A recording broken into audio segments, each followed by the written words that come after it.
At Monivan Digital, we help businesses navigate the digital landscape. We recognize that it is crazy out there. So many channels, so many platforms, so many things to think about while managing the day to day operations of your business. We provide you with actionable solutions to market your business online and achieve your business goals.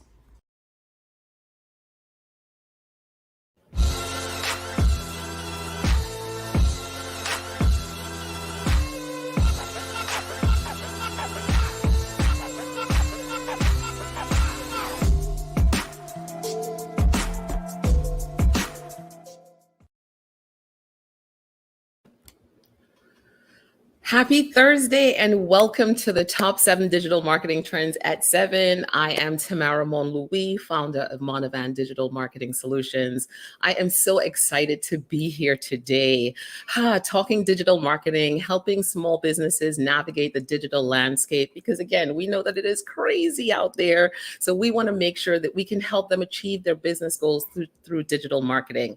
And today I'm excited because we are still working with our 3 businesses, right? Working to help them achieve their business goals for the holiday season and get those digital marketing plans in motion. So just to give you a quick recap, the businesses are Hermine, we have Edible Opus, and then we have the guys from Carnival Inn. So excited, so excited. So today we are talking about their online assessment. So guess what? I was the expert this week. So this week I met with them and went through their online presence, really did an assessment to get to their baseline numbers. So that's what we're going to talk about today, because that's what gets them to their goals. That's what gets them to really start looking at that strong digital marketing plan. So here are my 7 tips for your online assessment. So first of all, if you're a business, the one thing you want to do is you want to start off by reviewing the analytics for your channels and your platforms. Go through Instagram, Facebook, understand your numbers, understand your Google Analytics if you have that. If you have a website, a Wix website or Squarespace, they all have analytics. Check the numbers out. Identify the best performing channels, right? Make sure you understand what channel is performing well, right? Is it Facebook, but are you really working on Instagram all the time? Is that your best performing channel? What's your worst performing channel? Because you also want to understand how much time are you spending on a channel that is not working for you. The other thing you want to know is what's your best performing content, right? What content works? What do people like? What are they clicking on? What do they really like? Where are they spending time on your website or on social media? So understanding what content works is really, really important. Identify your best performing month. Look through the analytics to understand, hey, you know what month did I do really, really well? And then think about what happened, right? What happened in that month? And can you do it again? Because if it worked, why not do it again? Also identify the gaps and the opportunities, right? So sometimes you may notice as you're going through your channels and your platforms, you recognize that, hey, you know what? There's a little bit of a gap here. If I got maybe 2% more people to move through my sales funnel that's already moving there to move to the end of my sales funnel, maybe I can increase my revenue, or maybe I can increase my engagement. But identify those gaps, because you can solve for those little gaps and that gives you a complete advantage. Also look for the opportunities. Is there a channel or platform that's performing well that you did not expect?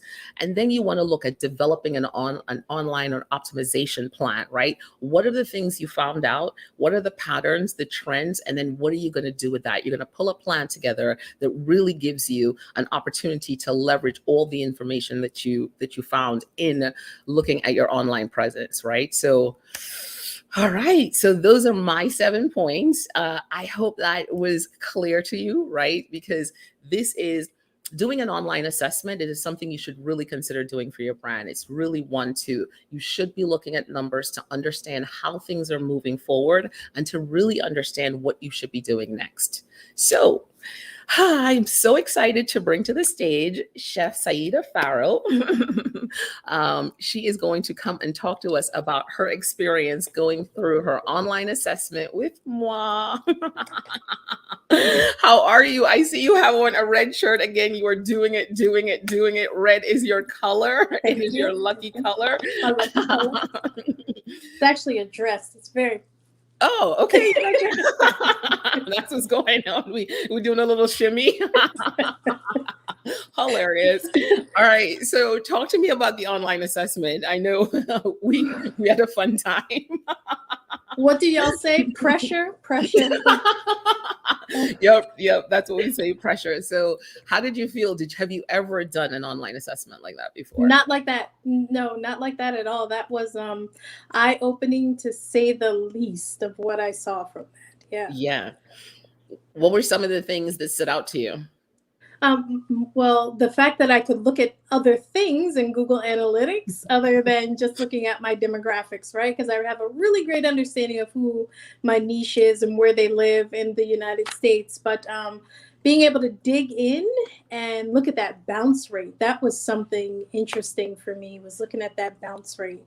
I kind of I mean, I can see it on the other side because I'm on the Crate Joy marketplace. So I can see on that side and do my own calculations and get an understanding of, what my conversion is. But really looking at that bounce rate, that was something else to get a better understanding of why that's happening.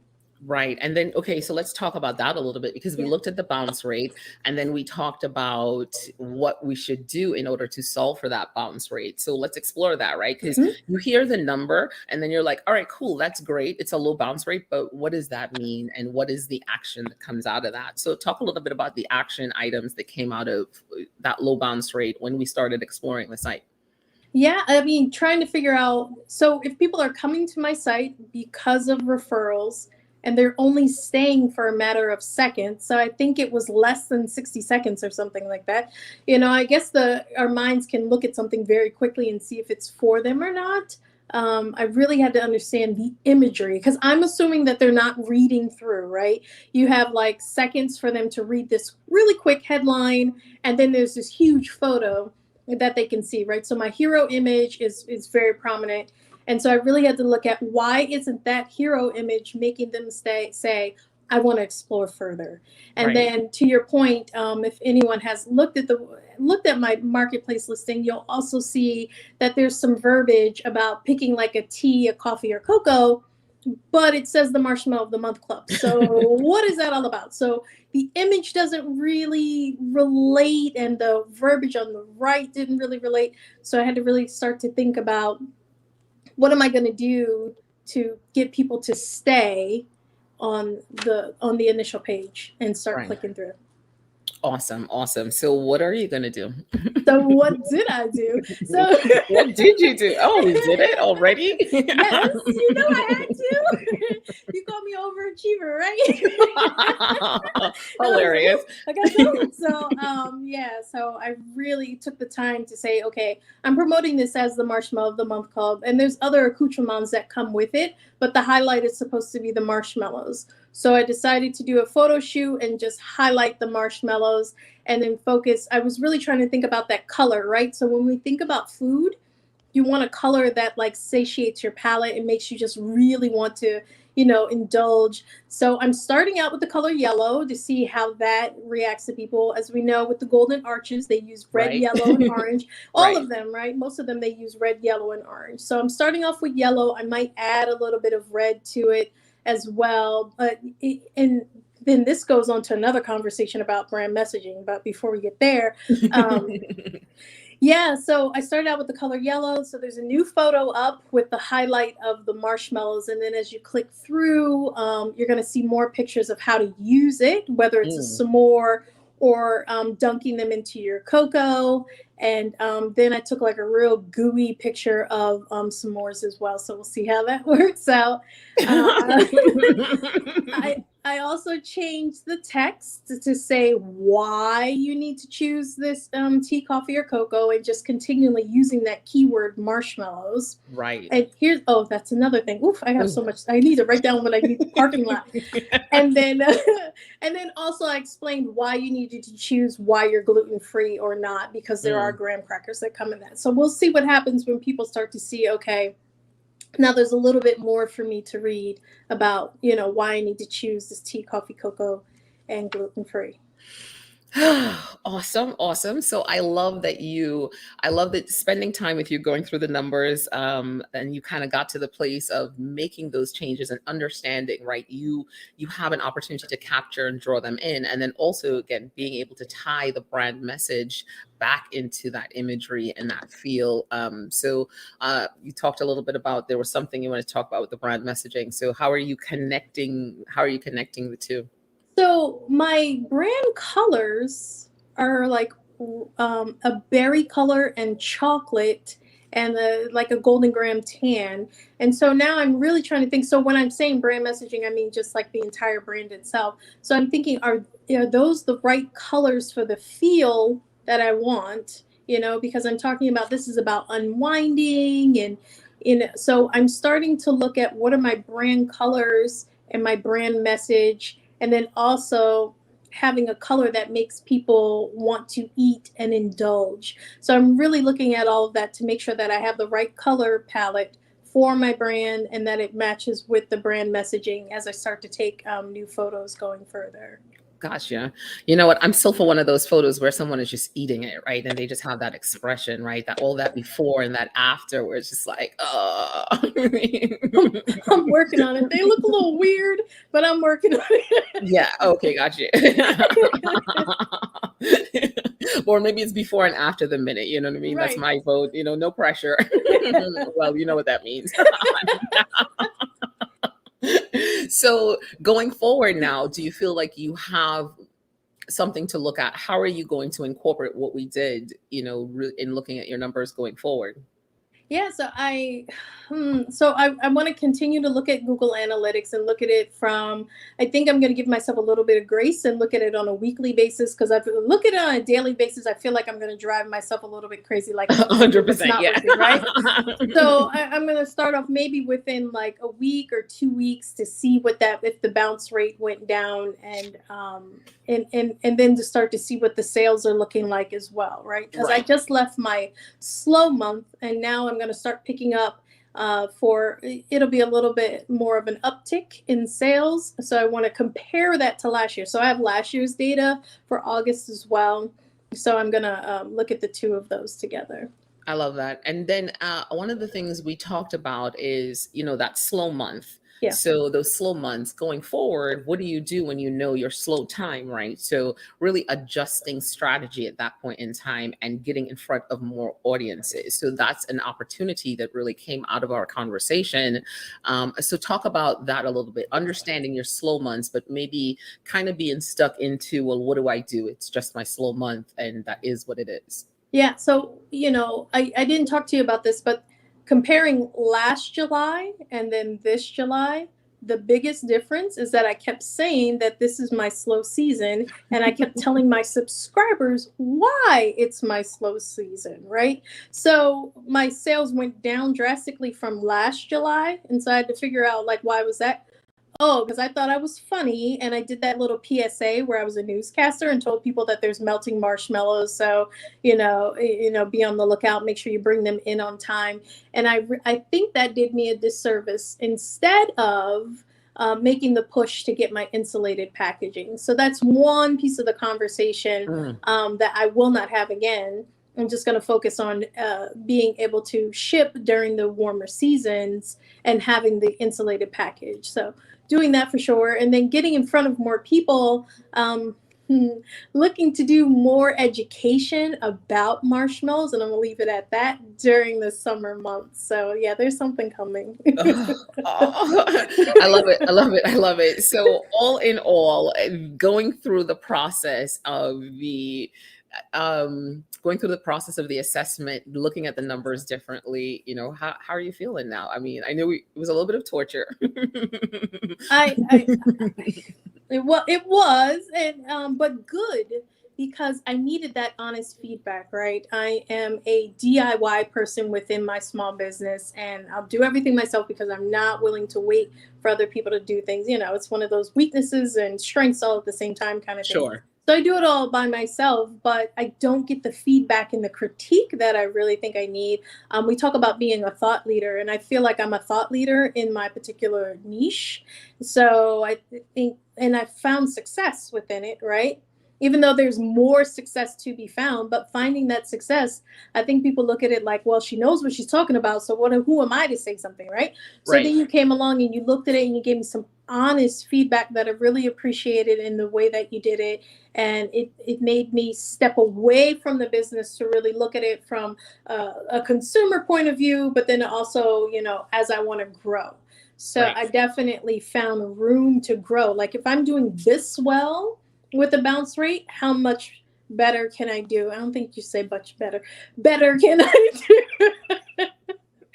As we implement these small changes for sure. So I feel amazing. I mean, I'd be remiss not to say that I was filled with the Holy Spirit. Like, this is right. Something is moving me, that listen to this woman. She's sent here for you to understand, and you can move the needle even further. So I got really excited about it.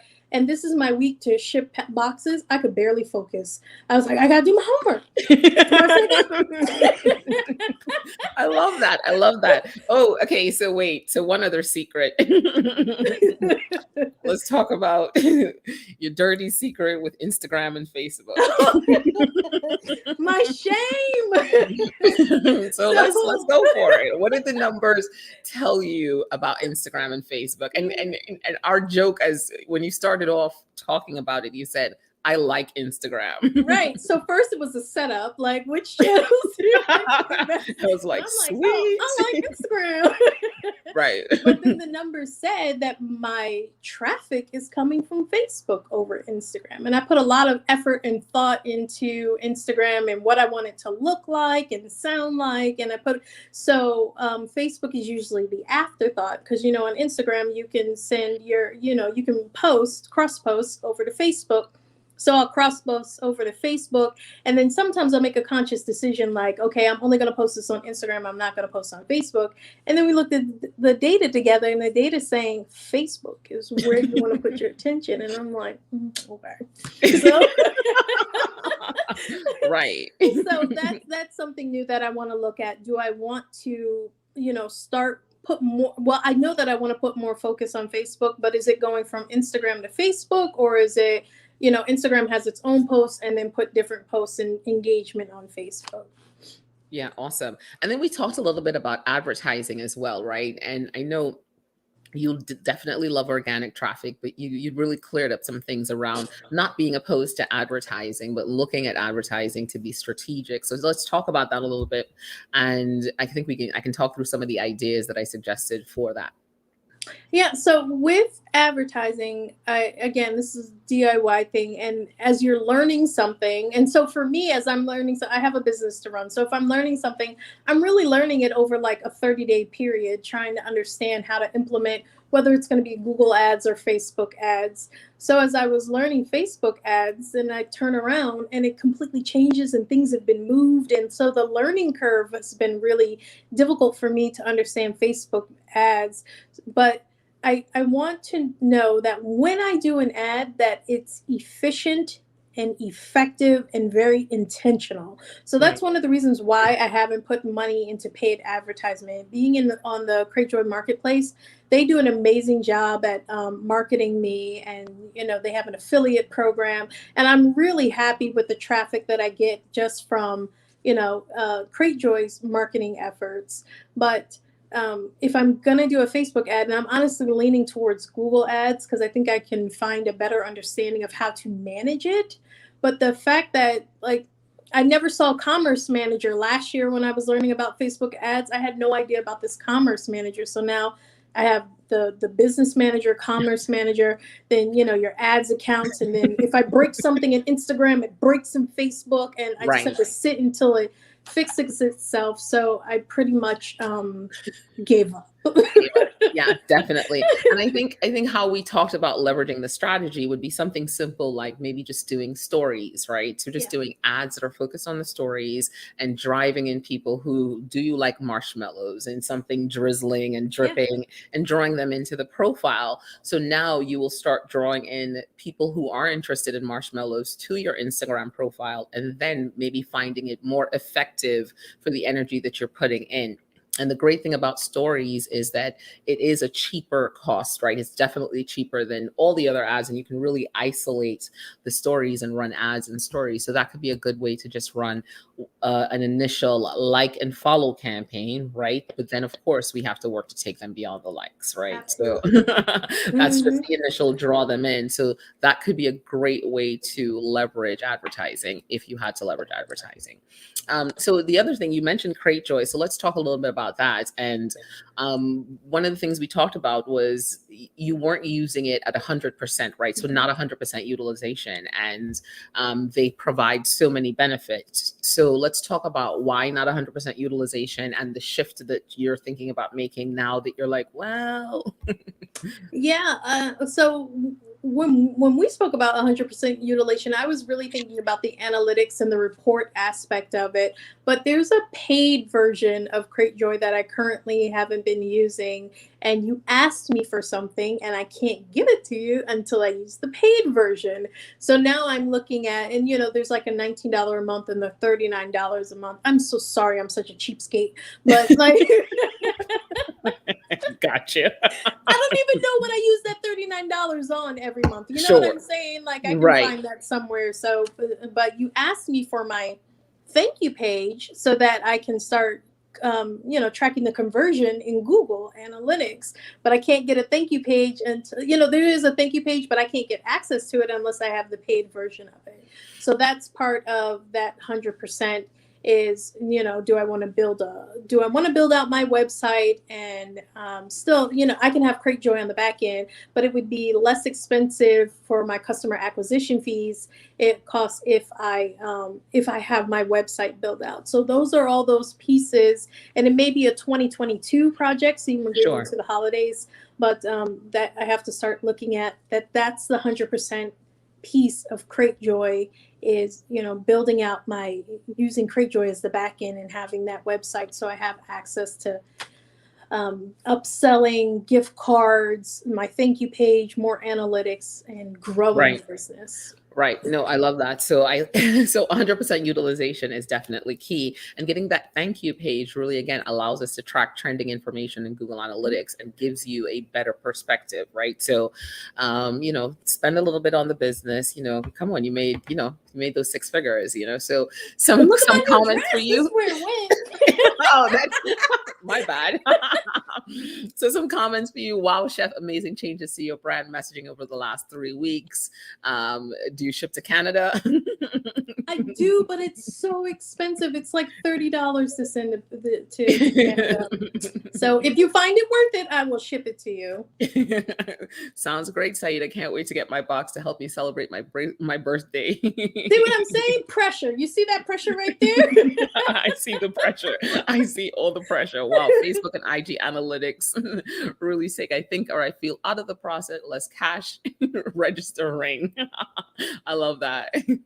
Absolutely. That I think I feel, I mean, it's so funny. The things that I tell my children not to do are the things that I do, when they're like, well, I don't need you to think, I need you to know. Go and find out. And so now I need to listen Right. to what I tell them. Yeah. Exactly. You know what I mean? And so for me, that is my big thing, right? Whenever I hear I think and I feel too much, I know that there's no data, right? So data is the heart of it. And so you move away from I think and I feel there's no emotion. And I Yeah. think we talked about this. You get to a place of what's the hypothesis, right? So you create that hypothesis and then you're proving it out one way or another. This is what the data is saying. And I want to try this because the data has proven this. Yes. And that's the best way to go. So moving feel out of the process is definitely, just the best thing you could do for your business. And then it gets you to really focus in on the numbers. So, all right. So I've drilled you enough. You're on the hot seat, but you did good. You did good. I really appreciate you. You are very valuable. I really do appreciate you. Thank you. I would say something inappropriate, but then I'm like, wait, I'm live, and I just I need a new quote. I don't have a Tamara quote this week. I have some good. One of my favorite quotes whenever people give me compliments, like, you're very valuable. I'm usually like, that's what all the boys say. Sexy sophistication. I got that one. Sexy sophistication. That was last week. Yeah.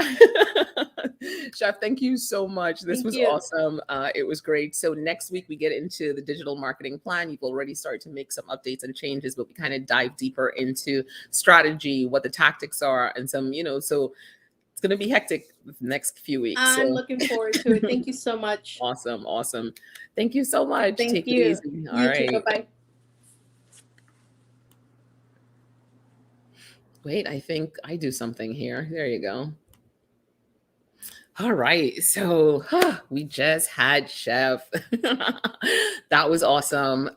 We really got to a place where we got to really dig into her numbers and really figure out what was going on and really help her establish some new goals and optimize certain things in her profile just by looking at your analytics. So anytime you have an opportunity, please spend time looking at your analytics and try to really look at the trends and see what's coming out of it. So next up we have hold a second. I think next up we have the guys from Carnival Inn. Peter, how are you? Good. Casper, how are you? How's it going, guys? We're great. Yeah. Am I? Okay, good. Yeah, we're great. We're actually in our next destination. We're here checking out the production side of things. Okay. So we're in a nice warm tropical island. You are. You're in. Where are you? Gonna tell us where you are? We are, of course, we are in the DR. Oh, yeah. You're in Punta Cana. Yeah. So we just actually spent those glasses are extra funky though. Thank you. Yeah,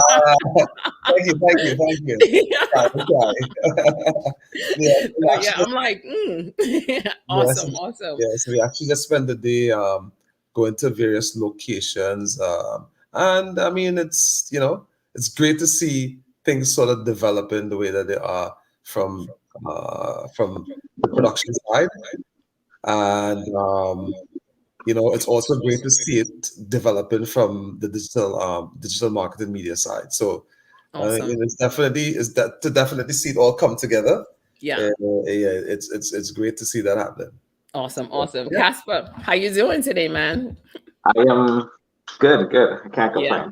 A very long day. I've been up since went to sleep late, woke up early, and then we've just been on the move since. So All right. Well, we'll get you guys out of here as quick as possible. Well, not quickly. We're going to talk through. So we kind of got together this week and talked about the numbers, right? And started digging into your numbers and to understand where things are and how we could move things forward. So let's talk a little bit about that process. And have you ever been through that process with any of your events, or when you guys first did this event after you did the event? From my end, we did go through something similar to this, but what we did last week was really in depth of understanding what the analytics are, understanding just the basic understanding of where our market is, what the new emerging market comes from, trying to sort of figure out and navigate where to get the new followers from, the new Carnival and people from.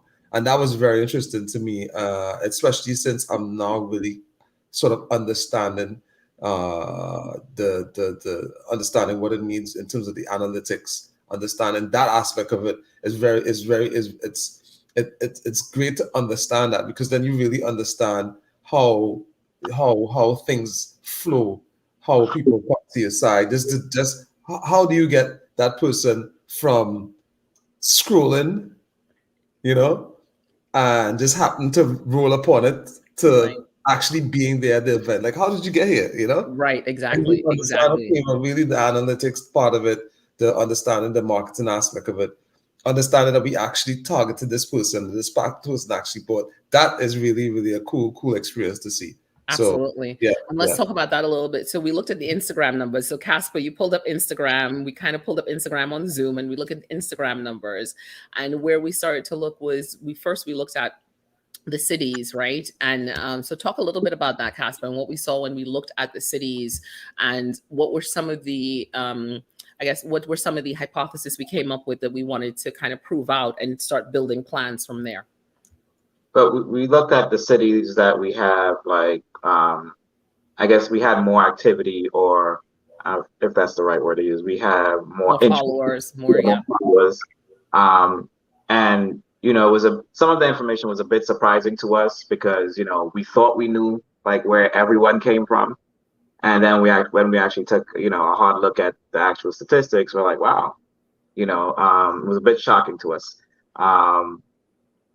But it's understanding that, and understanding, okay, these areas we can probably push a bit more. In New York, again, we have a following in New York, so our numbers in New York would be larger than our numbers, let's say, in Atlanta, because we have again, that following, that people know us, and they're interested in what we're doing, because a lot of the things we do is in New York. So it's just pushing the services we offer to the other locations. Right, absolutely. And we definitely saw that, right? We saw some DC, we saw some Philadelphia, and now you kind of know to yourself too, there's Florida, there's an opportunity, as you said, Atlanta, there's an opportunity. So once you start pushing out that marketing and that messaging there and seeing them come in, you will then see the fruits of your labor as they come in, and then you move them to email. So let's move over and talk about email a bit, because when we looked at the channels that you guys really focused on, so Peter, I know you're building out a new website right now, so we'll get some analytics this year moving forward. But you guys really did a lot of work in email last year, right? So when you did the events, there was a lot of emails, a lot of people opening your emails, clicking your emails. So your database is your data. You have a decent database, and that's something that you can now look to add to. And we talked about that in our strategy a little bit. So talk about how you used email and how you think you can use email going forward to really push the event based on our conversation.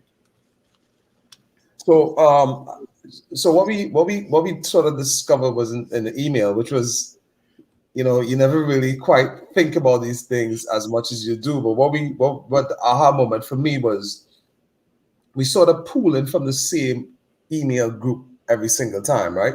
We have an email list, and that email list gets our emails, and hey, our events are happening, and sometimes the email, the list just basically cycles out, saying people stop going to events, but whatever, life happens.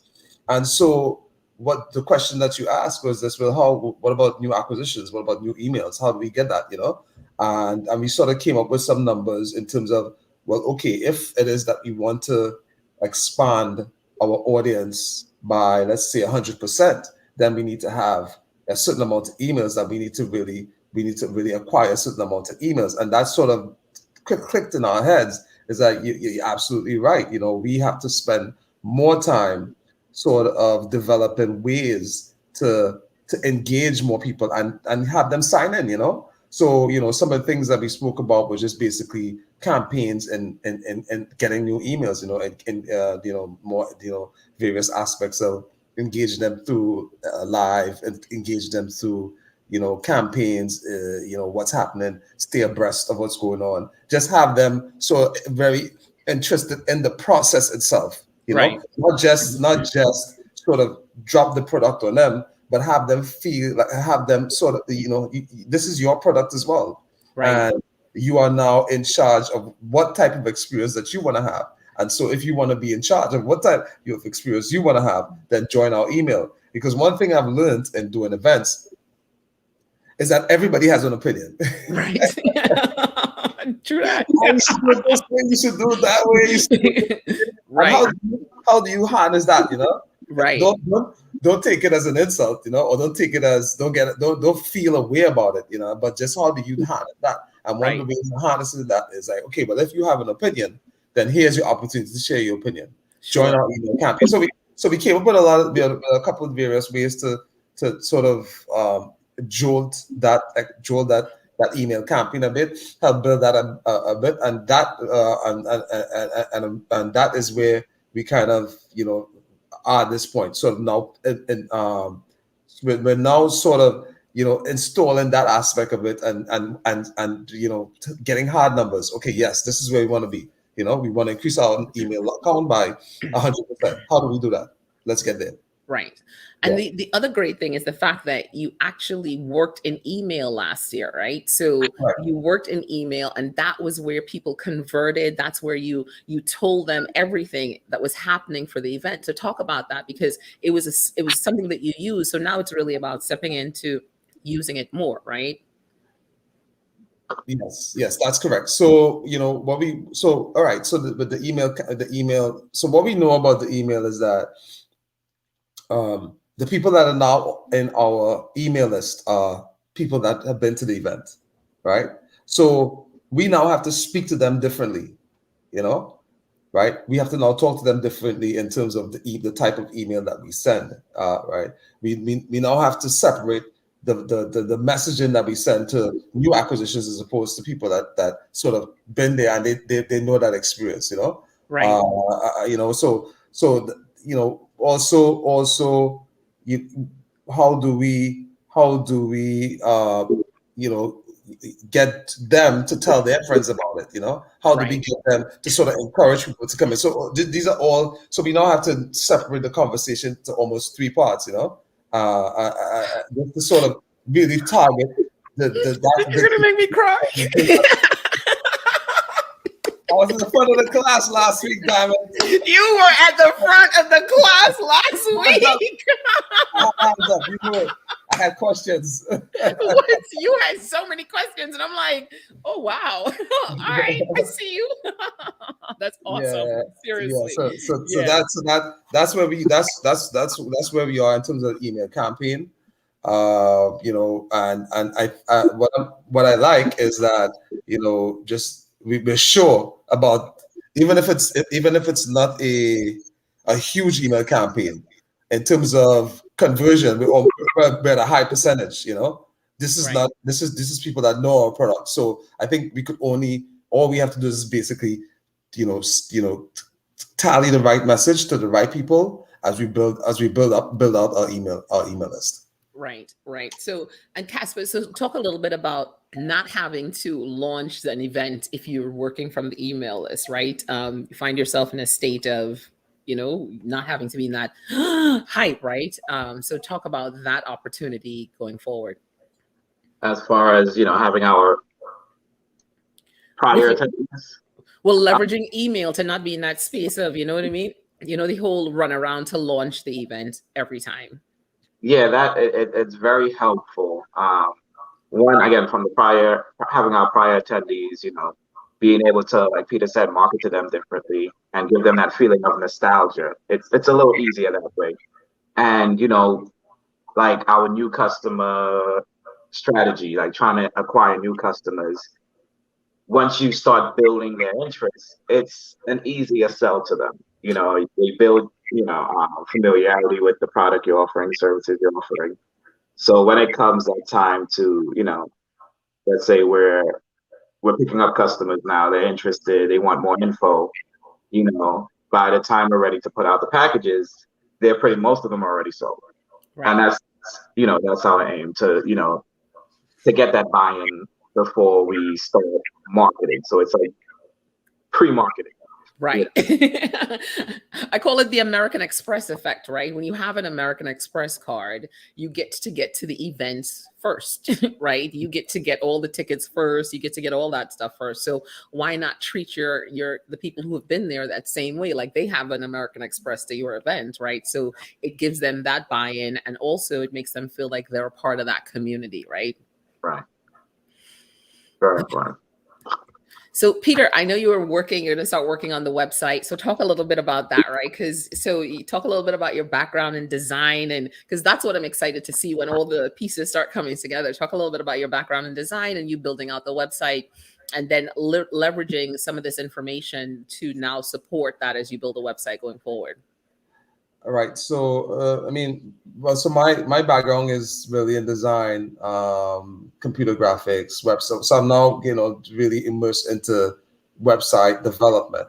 And what I sort of, am very interested in is the back end of it, the not the back end in terms of developing site, but the back end in terms of the marketing aspect about it, the analytic aspect of it, that because I think that is, a huge to any business, any company that has a website. Now you really have to understand where your audience is coming from. You really have to understand the psychology of your audience, what drives them to click to buy, and so I'm now building out the website, and I'm now going to install Google Analytics. We're going to do some Facebook pixels to understand exactly what's going on as they click through, and then sort of studying how people react when they get an email, how they react when they see a post. All these things are very interesting to me. They're interesting to see,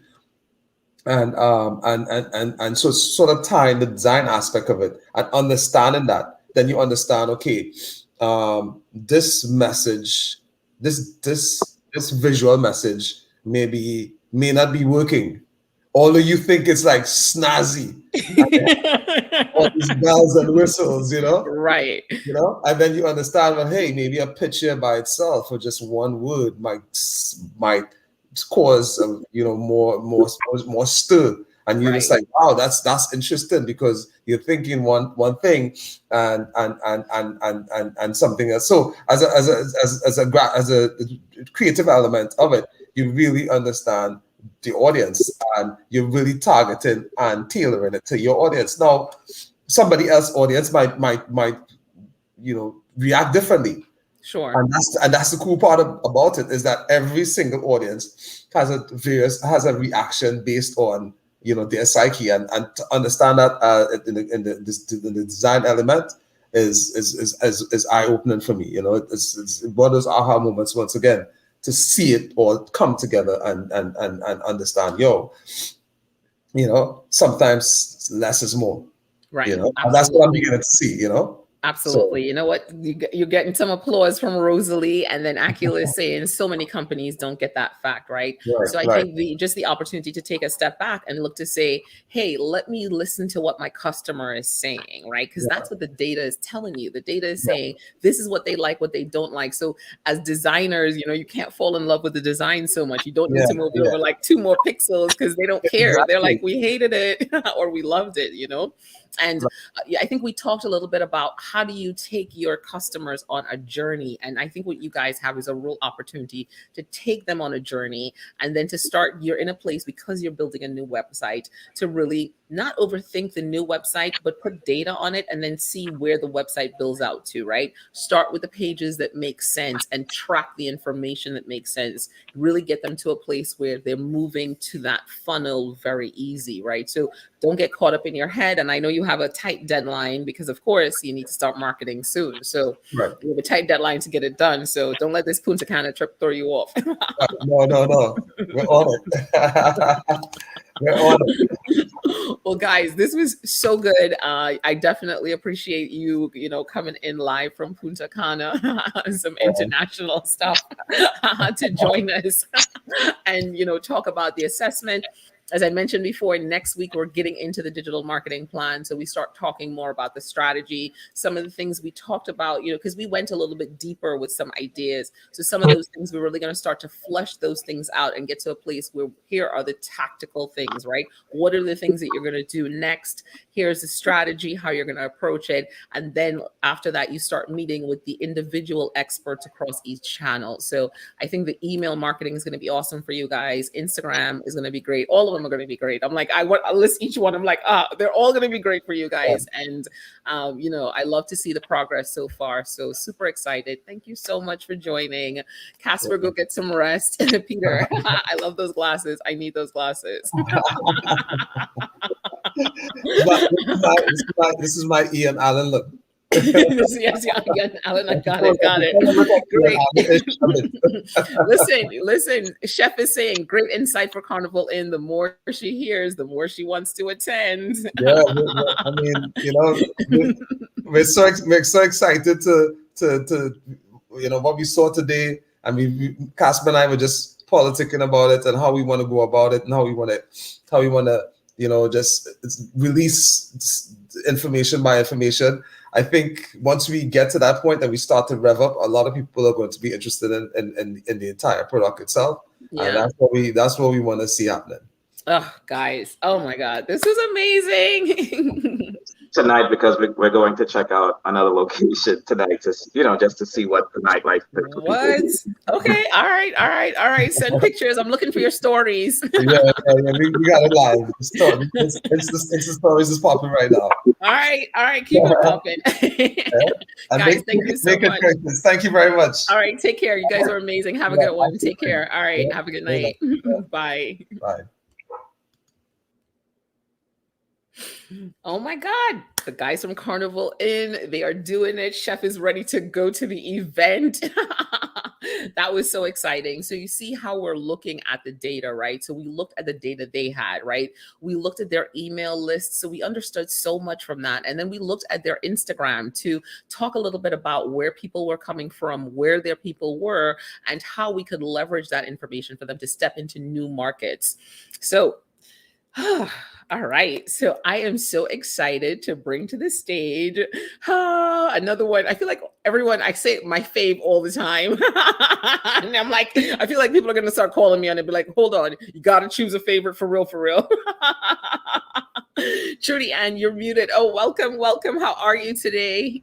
I am doing fine. It's like your children, right? They're all your favorites. They're all my favorites. Exactly. Every time I hear something new, I'm like, oh man, that worked, So you guys have been doing amazing. So I know we had some time to sit down and go through, and I'm like intimately familiar with your numbers. Yes, perhaps even more intimately familiar than I am. But it's all good. So I had done an assessment for Trudy Ann before last year. So when I got a chance to jump into her numbers, it was like, I was just like, all right, cool, let's go. So talk to me a little bit about the process of where we ended up after the assessment. So, I'm the creative of our business, right? And so the numbers, the analytics part of it give me anxiety. It's because, as you were saying a moment ago, the feel, right? How do we feel, right? And I'm interested in how we feel. Right. But then you come along and you're like, no, look at these numbers. Yeah, don't feel anything. Feel nothing. Yes, you don't feel anything. Yeah. So looking at the data, it was eye-opening, right? Because I think one of the main things, and you've been talking about it with the other businesses, is the social media piece and how much energy we put into an area that we think is doing well.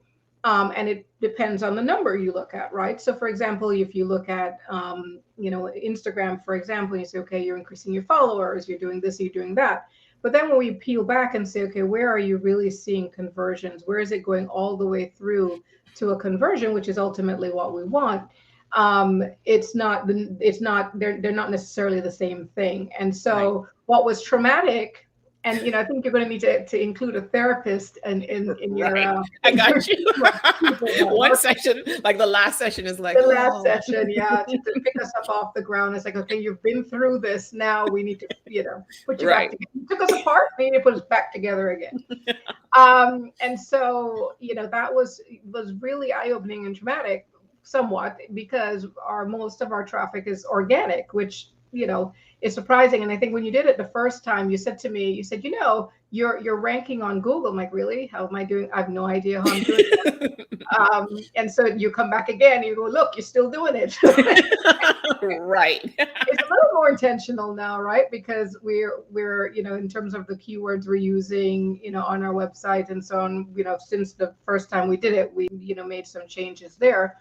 But really digging deeper into where is this traffic really, the organic traffic, where is that really coming from, right? Because it's easy to say, okay, Facebook is this and Pinterest is this and so on, but it's organic. It's okay, where does that come from and how are people hearing about us to go searching for us? And so I think that's a piece that we're going to dig a little bit deeper into. And also having it with the social media that we're doing, we really don't have a call to action.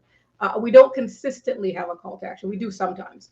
And so Right. that's another thing, right? We're not asking them to do anything. We're like, oh, Right. look at this pretty picture, or look at what Right. we have in this month's box, or whatever. We're not asking them to do anything. So what? They don't do anything. Right. So some of those things, are really, kind of bringing it together and making actionable steps to adjust the numbers to where we want it to be. So. Yeah, no, that's good. That's awesome. That's awesome. So, talk a little bit about how we delved in and looked at. We found a month that was the best performing month, and then taking that apart. So we got to really the average to your baseline numbers, right? So we had a clear understanding of the amount of traffic that was coming in, how that traffic was converting, how many people were adding to cart, how many people were getting to the checkout, and then how many people were converting. So we understood where people were falling off in the funnel, in the purchase funnel. So talk a little bit about that experience and kind of going through that process.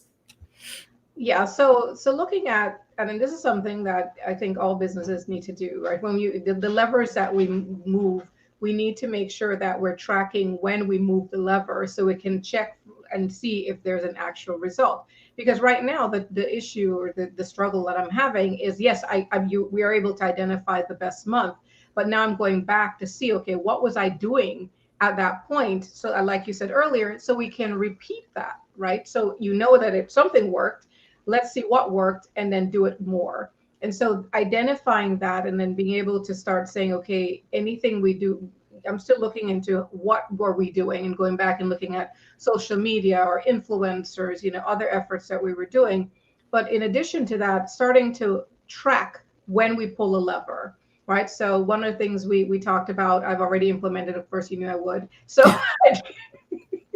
Right. So when you said, tell me when you do it so I can mark it on the calendar ahead of schedule, it's done. So we're going to watch that now that we've done it to see if it has an impact on the numbers as we're hoping it will. So that, I think all of that, looking at, yes, looking at the months, looking at when you're trending upward, what are you doing to start saying, okay, that's working, do more of that. Right. And, so I think that's really important when we talk about looking at our numbers. That's it. Overachievers united. Yes, you guys are overachievers. I love it though. It's like every time you're like, what do I need to do? And I'm like, nothing right now. We can't do that. You can see clearly we can't. Right. You can't, I'm like, let's look at the numbers and see what it tells us. So let's talk about that abandoned cart opportunity, yes. Right? So abandoned cart, how many people are adding product to their cart and then not, finishing the purchase funnel, and where we saw some opportunity there. Right. So, looking at the fact that people are getting there, which is really what you want them to do, but why are they not going through with the transaction? And I think, you and I were talking about what could be the reason. And we know sometimes people get distracted. I do that all the time. I'm going and I go to buy it. I'm like, oh, I like that. I'm going to buy it. Then I get distracted, phone rings or something else. So it could be something like that. It could be the way that the products are showing up in terms of, the kind of the pricing model, right? Is it are any additional things coming up that are kind of deferring them? Oh, I didn't know it would cost that, so let me back out. So really looking at what we can tweak there to make it as straightforward, as clear and concise as possible, and as quick as possible as well, because that's the other thing. If it takes too long, people, drop off. So we're looking at that and, making some changes. Awesome. I think the abandoned cart, the opportunities there are really also an abandoned cart series, right? Yeah. A series of emails that really kind of says, hey. Hey. So we have that. We have a flow right now. And when you talked about it, that was one of the things that you said, let's look at that flow. And that we would look at it when we meet with Ashley as well. And so I started, when you mentioned, I went back and I was looking at it and what does it say? Something I found, I was testing the other thing we're working on, I was testing it today, and I realized that our SMS message, because I had put something in my cart and it knew I did. So it sent me an SMS message to tell me, hey, do you want to do something with that? So I said yes. It said, "Thank you for signing up for our newsletter," or something. I like, no. I want you to be able to buy when I. So I found an error in our flow. So I Right. think that's really important for you to look at. Right. What are you telling Absolutely. people to do? Yeah. What are you telling people to do? Because that's what they're probably doing. So I love that. And then what about, let's talk a little bit about the opportunity to increase your email database as well too, because now starting to look at new customer acquisition. Right. So with our email list, I know we were looking, and we use Klaviyo for email marketing, and kind of the same thing. I think we do send emails. We don't do it frequently enough. That's one thing. And also we don't, the call to action, I think, is going to be key as well, asking them to do something. And so we redid our welcome flow, where we're saying, okay, making sure as we go through, asking them to like, to follow, and then telling them more about the story and different things to get them engaged as we move them down the funnel. Awesome. So there's an opportunity now for you to collect more email addresses. So to go in and dig a little bit deeper into the abandoned cart series. You actually did that. You found an error. So now you're going to make that update. So it's all these little tweaks. And I think some of the things we talked about is, if you were to just have maybe 2% or 3%, 2 to 3% more people actually from that funnel actually purchase, it could be game changing, right? That could be an additional 4 to 5, 6 orders or whatever the case may be. So it could be game changing for you right within the funnel itself.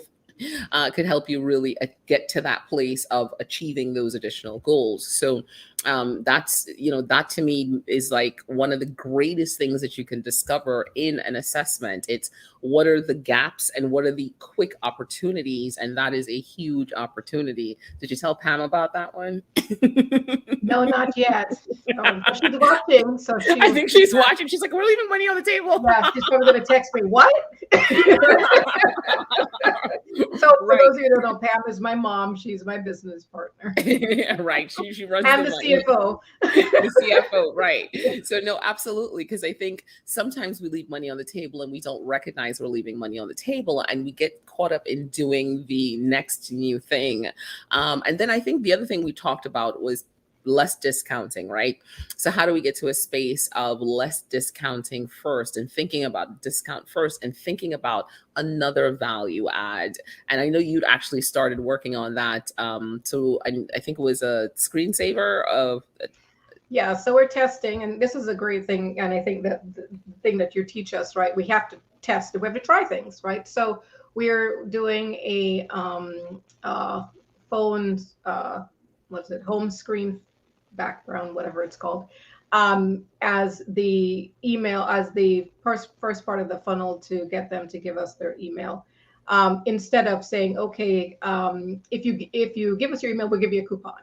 And right. So that's something that, working on, okay, does that work on its own? And I don't think any of the strategies that you're teaching us or that we're working through can stand necessarily all on their own. Because in order for us to change the conversation from a discount-based conversation, we have to make it so that the brand messaging, the reason why, what are they going to get, all of those things are more upfront, and they see that value rather than, hey, I can get a coupon, let me buy this product. Right. Absolutely. Definitely. 100%. I'm like, there's no need to discount just yet. Right. So agreed. Let's get that positioning change, shift that message a bit. So I enjoyed working on your online assessment.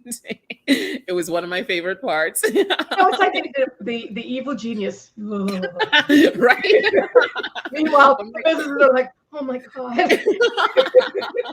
But when I got to the numbers, I'm like, oh my God, what I love is that it's good news, right? It's good news. There are little changes, little fixes that could move the needle for you. And once you start tracking those things, and now you have a blueprint, right? You have something that you can kind of say, hey, I'm probably not going to look at this every day. I may not look at it every week, but now at least once a month, you can kind of say, well, what's happening here? And now you're going to track all the activities, right?